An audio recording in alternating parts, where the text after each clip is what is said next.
Morning students. कल हमने किया था अपठित गद्यांश। आज हम करेंगे संवाद लेखन। संवाद मतलब डायलॉग।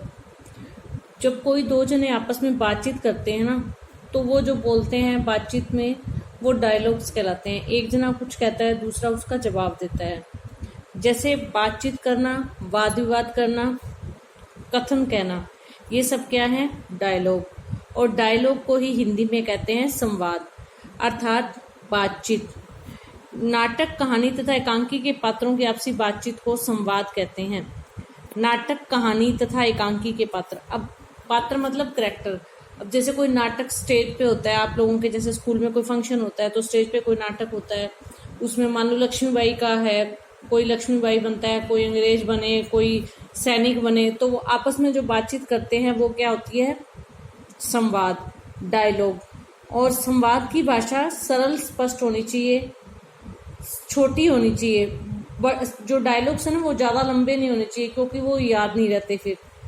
और उनमें संवादों में एक जो ना सीरियल नंबर उनका सही होना चाहिए, क्रमबद्धता होनी चाहिए। ये नहीं कि कोई आप बात कहाँ की कहाँ पे पूछने लगे हो, तो एक उसमें एक दूसरे के साथ कनेक्ट होने चाहिए। वो सेंटेंस जो डायलॉग्स बोल रहे हैं वो एक दूसरे के साथ कनेक्ट होने चाहिए कि कौन सा वाक्य के बाद कौन सा वाक्य हम ले रहे हैं।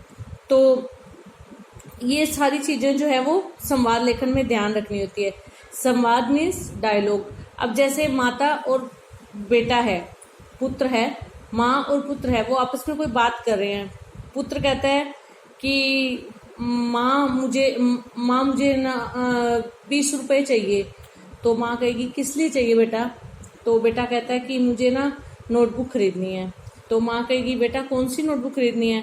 बेटा कहेगा कि हमारे ना वीकली टेस्ट स्टार्ट हो गए हैं, वीकली टेस्ट शुरू हो गए हैं, और उसके लिए मुझे नई नोटबुक अध्यापिका ने, शिक्षिका ने बोली है लाने के लिए।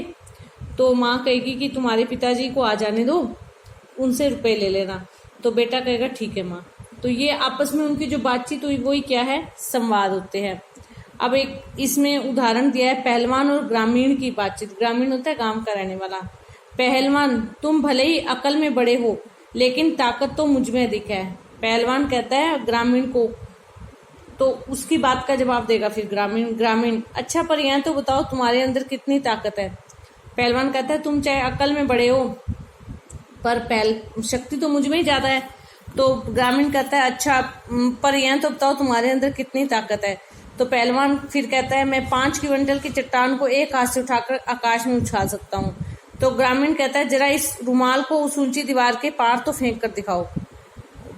तो ग्रामीण जो था ना वो दिमाग से ताकतवर था। एक मुहावरा कहावत आती है, अकल बड़ी या भैंस। मतलब अगर हमारे पास माइंड में आइडिया हो ना तो हम बड़े से बड़ा काम कर सकते हैं, जो बड़े से बड़ा ताकतवर व्यक्ति भी नहीं कर सकता। तो इसलिए हमेशा बुद्धि बड़ी होती है। तो वो ग्रामीण कहता है जरा इस रुमाल को उस ऊंची दीवार के पार तो फेंक कर दिखाओ।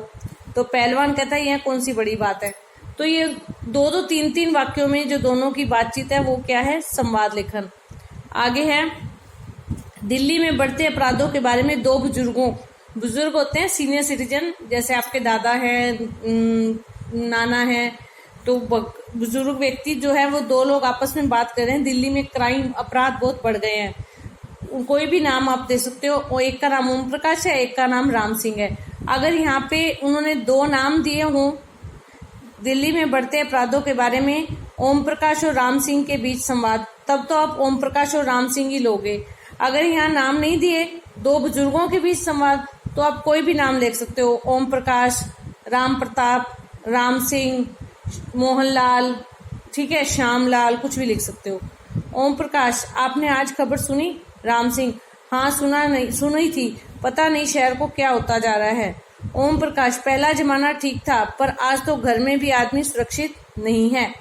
राम सिंह, ठीक कह रहे हो भाई, परसों पड़ोस में दिन दहाड़े ही चोरी हो गई। ओम प्रकाश, आपके पड़ोस में तो चोरी हुई, हमारे यहाँ तो अपराधी चोरी करने के साथ पति पत्नी को चाकू से घायल भी करके चले गए। राम सिंह, कानून का कोई भय नहीं रहा।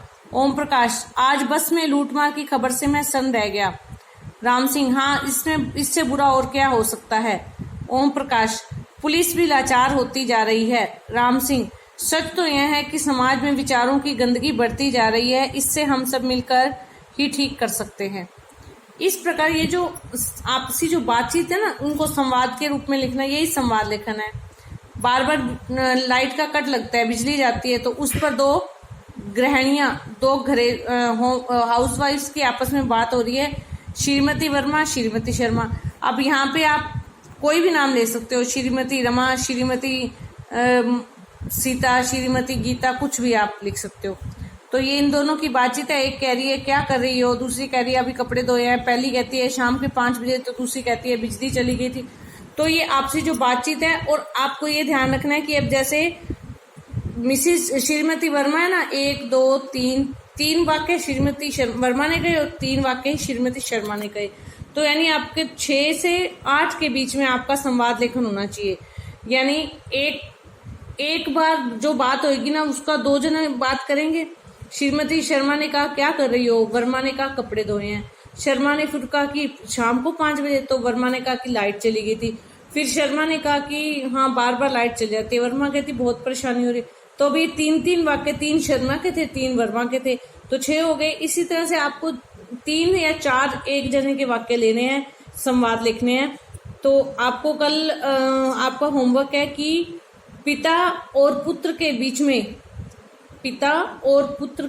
में पढ़ाई को लेकर होने वाली बातचीत को संवाद रूप में लिखिए। पिता और पुत्र के बीच में पढ़ाई को लेकर होने वाले बातचीत को संवाद के रूप में लिखिए। धन्यवाद।